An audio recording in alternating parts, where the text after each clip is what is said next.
अस्सलाम वालेकुम स्टूडेंट्स। आज फिज़िक्स का 5वां लेक्चर है और इस लेक्चर में हम numericals of chapter number 10 simple harmonic motion and waves को सॉल्व करेंगे। न्यूमेरिकल्स को हल करने से पहले हम ये जान लेते हैं न्यूमेरिकल को हल करने में कौन कौन से स्टेप शामिल होते हैं। पहला स्टेप है अंडरस्टैंड द स्टेटमेंट। इबारत को समझें कि सवाल के अंदर क्या कहा गया है, फिर उस इबारत को रिलेट कर दें किसी टॉपिक के साथ। और तीसरा स्टेप है कि आप उस इबारत के मुताबिक फार्मूला पिक करें और फार्मूले में वैल्यूज़ अप्लाई करके आंसर मालूम कर लें। अगर एक न्यूमेरिकल के हिस्सों की बात करें तो न्यूमेरिकल के 3 हिस्से होते हैं। पहले हिस्से में बताया जाता है कि न्यूमेरिकल में कौन कौन सी वैल्यूज़ दी गई हैं, दूसरे हिस्से में क्या कुछ मालूम करने को कहा गया है और तीसरे हिस्से में फार्मूले के अंदर वैल्यूज़ पुट करते हैं। इस चैप्टर की फार्मूला शीट आपके सामने शो हो रही है। इस चैप्टर में इस्तेमाल होने वाले सिर्फ 4 फार्मूलाज हैं। टाइम पीरियड के 2 फार्मूलाज हैं जबकि 2 फार्मूलाज वेलोसिटी के हैं। स्टूडेंट्स, इस वीडियो में हम सिर्फ पहले 4 न्यूमेरिकल्स को सॉल्व करेंगे जो सिंपल हार्मोनिक मोशन के टॉपिक में से हैं। न्यूमेरिकल्स की सेकंड वीडियो में हम आखिरी 6 न्यूमेरिकल्स को सॉल्व करेंगे। तो पहले न्यूमेरिकल की तरफ चलते हैं। The time period of a simple pendulum is 2 second. एक सिंपल पेंडुलम का टाइम पीरियड 2 सेकेंड है, मतलब ये गिवन डाटा में दी गई है बात। What will be its length on Earth? What will be its length on the moon? अर्थ के ऊपर और मून के ऊपर इसकी लेंथ क्या होगी, यानी हमें 2 जगहों पर लेंथ फाइंड करने को कहा गया है। साथ में कंडीशन है GM gravitational acceleration on moon, चूँकि GE की वैल्यू 10 होती है और कंडीशन है GM is equal to GE divided by 6। So हमने 10 डिवाइडेड बाई 6 को 1.67 ms-2 फाइंड कर लिया है। फाइंड में हम देखते हैं length of pendulum on earth LE, length of pendulum on moon LM find करना है। Students, time period, gravitational acceleration और लेंथ ऑफ पेंडुलम की बात हो तो हमारे पास time period of simple pendulum का फार्मूला यूज़ होता है। Capital T is equal to 2 pi square root L divided by G। इस फार्मूला को हमने इस तरह से रीअरेंज करना है कि जो फाइंड करना है वो इक्वालिटी के एक तरफ अकेला हो जाए और बाकी तमाम पैरामीटर्स इक्वालिटी की दूसरी जानिब चले जाएं। सबसे पहले हम 2 पाई को दूसरी तरफ लेकर आएंगे। अगले स्टेप में हमने दोनों तरफ स्क्वायर ले लेना है ताकि स्क्वायर रूट ख़त्म हो जाए। आखिरी स्टेप में हमने G जो डिवीजन में है इक्वालिटी की लेफ्ट साइड पे ले आएंगे और ये पहले वाले फैक्टर के साथ मल्टीप्लाई हो जाएगा। तो इसी फार्मूला को हमने 2 दफ़ा यूज़ करना है। एक दफ़ा अर्थ के ऊपर वैल्यूज़ फाइंड करने के लिए, जबकि दूसरी दफ़ा मून के ऊपर लेंथ ऑफ पेंडुलम को फाइंड करने के लिए। फार्मूला के अंदर वैल्यूज़ पुट करनी है। T की वैल्यू हमें 2 सेकेंड गिवन थी जबकि G की वैल्यू 10 गिवन है। आपने मैथमेटिक्स के अकॉर्डिंग इसको सॉल्व कर लेना है।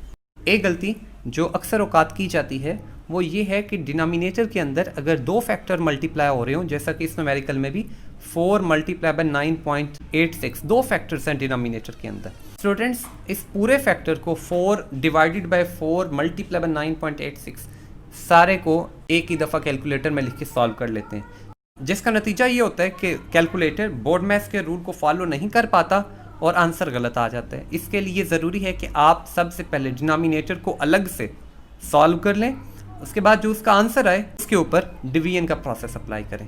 यानी जब आप डिवीजन का प्रोसेस कर रहे हों तो न्यूमरेटर में भी और डिनोमिनेटर में भी एक एक वैल्यू ही होनी चाहिए।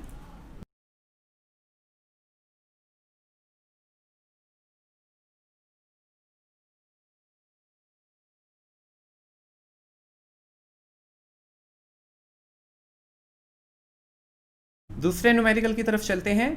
A pendulum of length 0.99 meter is taken to the moon by an astronaut. So length of pendulum given है 0.99 meter.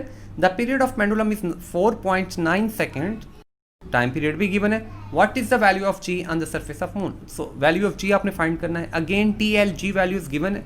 हमने सिंपल पेंडुलम के टाइम पीरियड के फार्मूला को अप्लाई करना है और उस फार्मूला को G के लिए सॉल्व कर लेना है। तो बिल्कुल पहले की तरह पहले तीनों स्टेप सेम होंगे। आखिरी स्टेप इस तरह से डिफरेंट होगा कि आपने यहाँ पर G की वैल्यू को अलग करना है। पहले हमने L की वैल्यू को अलग किया था, अब हम G की वैल्यू को अलग करेंगे। तो G चूँकि डिनोमिनेटर में पड़ा हुआ है तो इक्वालिटी के लेफ्ट साइड पे ले आएंगे तो ये न्यूमरेटर में चला जाएगा और लेफ्ट साइड पे पहले जो कुछ पड़ा हुआ था रूल्स के अकॉर्डिंग उसको हम इक्वालिटी के राइट साइड पे ले जाएंगे। तो हमने यहाँ पर देखा कि G is equal to L multiply by 4π² divided by T²। Formula बन चुका है। इस फार्मूला के अंदर वैल्यूज पुट करते हैं।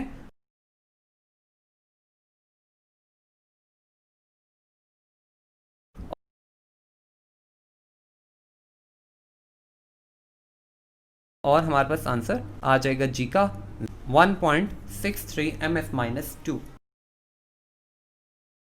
तीसरे न्यूमेरिकल की तरफ चलते हैं।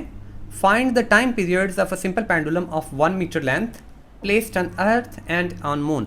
तो यहाँ इस जुमले में दो चीज़ें बताई गई हैं। एक तो गिवन डाटा की बात है, पेंडुलम की लेंथ 1 मीटर है, और दूसरा 2 दफ़ा आपने टाइम पीरियड मालूम करना है, एक दफ़ा अर्थ के ऊपर और एक दफ़ा मून के ऊपर।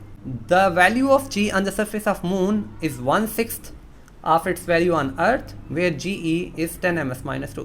तो बिल्कुल ये पहले न्यूमेरिकल की तरह है। सो टाइम पीरियड फार्मूला फिर से अप्लाई करेंगे। दोनों दफ़ा टाइम पीरियड फाइंड करना है और टाइम पीरियड वाला फैक्टर पहले से ही लेफ्ट हैंड साइड पे अकेला मौजूद है।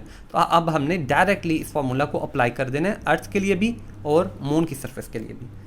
दोनों की वैल्यूज पुट करते हैं और हमारे पास आंसर आ जाएगा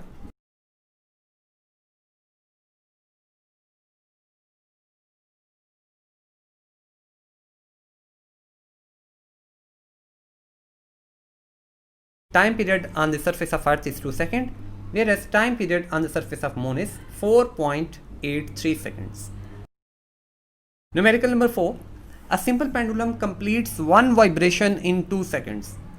इस जुमले में ये तो पता चल गया कि ये simple pendulum simple harmonic motion वाले टॉपिक में से न्यूमेरिकल है, लेकिन 1 वाइब्रेशन इन 2 सेकेंड में टाइम पीरियड को बड़े ट्रिकी अंदाज में दिया गया है। 1 वाइब्रेशन जितने टाइम में कंप्लीट होती है उसको टाइम पीरियड कहते हैं। तो इसका मतलब है 2 सेकेंड्स यहाँ पर टाइम पीरियड की वैल्यू दी गई है।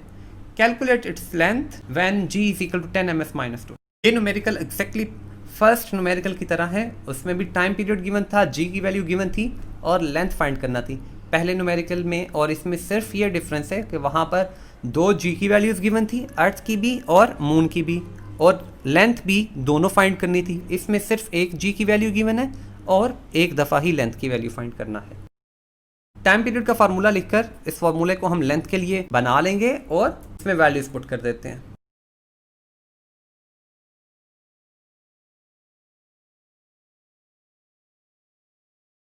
Length of simple pendulum would be 1.01 metre. Students, इसके साथ ही न्यूमेरिकल्स पार्ट 1 वीडियो का इख्तिताम होता है। इंशाल्लाह जल्द ही न्यूमेरिकल पार्ट 2 की वीडियो आपके सामने लाते हैं। तब तक अपना ख्याल रखें, दूसरों का ख्याल रखें। अल्लाह हाफिज़।